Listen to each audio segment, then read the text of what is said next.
Hey, happy Friday, everyone. Your Financial Tip Friday is going to be a little bit different today. So, I wanted to take a break from some of the normal topics we cover and talk about something that I love, which is golf. Now, I love playing it, albeit I'm not great at it. Still trying, and there's only so much you can do with the limited time these days. But here we are in the middle of the Masters. It is one of the best tournaments of the year, probably my favorite tournament of the year. I know come Sunday, maybe not the best to admit, I'll probably be a lackluster father for the afternoon, just have to see how the tournament finishes up. But I wanted to give you some, I think it's interesting financial aspects of what really goes on in the Masters and just some good little tidbits here. So I always try to be pretty candid. I do have some notes here in front of me, so you'll see me looking down.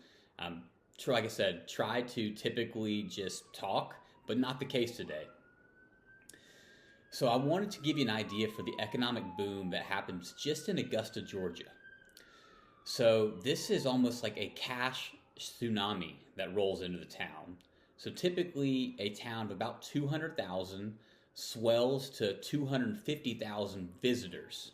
So think about doubling your population in a short time period. So hotels that are maybe $100 a night or $500. Restaurants are sold out. There's private jets at the airport. Everything is booked up. And it has a huge economic impact as well.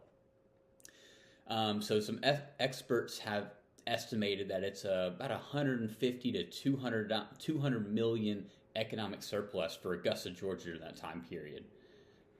Basically a miniature Super Bowl for the city every single spring. But I also wanted to give you some information on the purse that's involved. So with the green jacket and the fame that comes along with it, obviously the winner takes home a good bit of cash. So let's go back, and I think as this relates, if I'm trying to give any sort of financial wisdom today, think about inflation. I know it's been crazy the last few years, but I want to go back to the year 2000. So 25 years ago in the year 2000, Vijay Singh won the Masters, and he won $828,000 from a $4.6 million purse. That's still a lot of money, a whole heck of a lot of money to be playing golf. But think about last year. So we all know Scottie Scheffler won last year. By the way, I absolutely love him. He seems to be a wonderful individual, not like I actually know him. But Scottie last year pocketed $3.6 million from a $20 million pot. That's a 335% jump for the winner, which is way outpacing inflation. Goes to show it pays to be good at sports. Actually, if you adjusted that for inflation, just as we have seen it from consumer side, it would be roughly 1.4 million. But here he was taking home 4.6. So if there's any lesson per se in all of this, enjoy the weekend, enjoy the golf, but also think about it from a standpoint that scarcity pays. Augusta is only so big. They only let so many people into this tournament. It raises the demand. It raises prices. And when you relate to that as well, think about your time as a scarce resource.